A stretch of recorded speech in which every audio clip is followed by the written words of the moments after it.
Wanita itu di pengadilan. Dengan air mata menuduh pacarnya yang telah ia cintai selama 3 tahun telah menabrak orang hingga tewas. Menyebabkan pacarnya divonis 5 tahun penjara dan denda 500 yuan.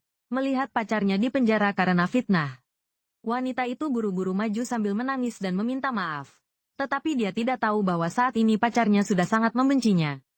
Dia melemparkan cincin yang melambangkan cinta mereka yang tak tergoyahkan ke arah wanita itu.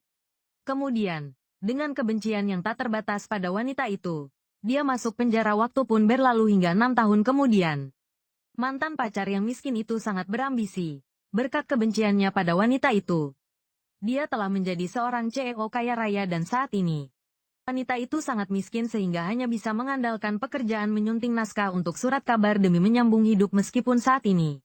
Sang CEO di tengah keramaian menyadari wanita itu memperhatikannya. Tetapi begitu teringat 6 tahun yang lalu, atas apa yang telah dilakukan wanita itu padanya, dia bahkan tidak meliriknya sama sekali. Dia pergi begitu saja tanpa menoleh ke belakang.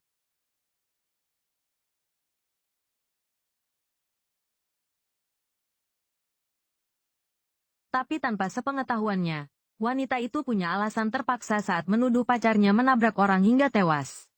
Ternyata saat itu ibu wanita tersebut sakit parah dan hidupnya tidak lama lagi. Ibu tiri dan ayahnya mengancamnya dengan nyawa ibunya, memaksanya untuk menuduh pacarnya menabrak orang hingga tewas. Untuk menutupi kesalahan tuan muda keluarga Li. Jika tidak, mereka tidak akan membiayai pengobatan ibunya lagi. Nyawa ibunya dan pacarnya. Dia hanya bisa memilih salah satu menghadapi pilihan yang begitu sulit. Wanita itu akhirnya memilih ibunya dengan demikian. Dengan tuduhan tabrak lari yang mematikan. Dia menuntut pacarnya ke pengadilan melihat pacar yang telah dicintainya selama 3 tahun di penjara. Wanita itu sangat sedih. Namun saat ini, pacarnya sudah sangat membencinya tanpa menunggu penjelasan wanita itu. Dia pergi dengan marah. Tapi tanpa sepengetahuannya, wanita itu kemudian menyadari bahwa dia mengandung anak pacarnya. Ayahnya merasa dia telah mempermalukan keluarga karena hamil di luar nikah, lalu mengusirnya. Wanita itu tidak punya pilihan selain melahirkan putrinya seorang diri.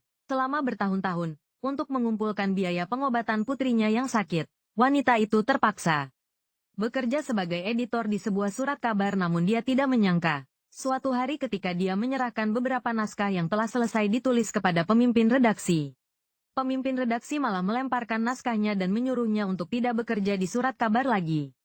Demi biaya pengobatan putrinya, wanita itu memohon kepada pemimpin redaksi untuk memberinya kesempatan lagi.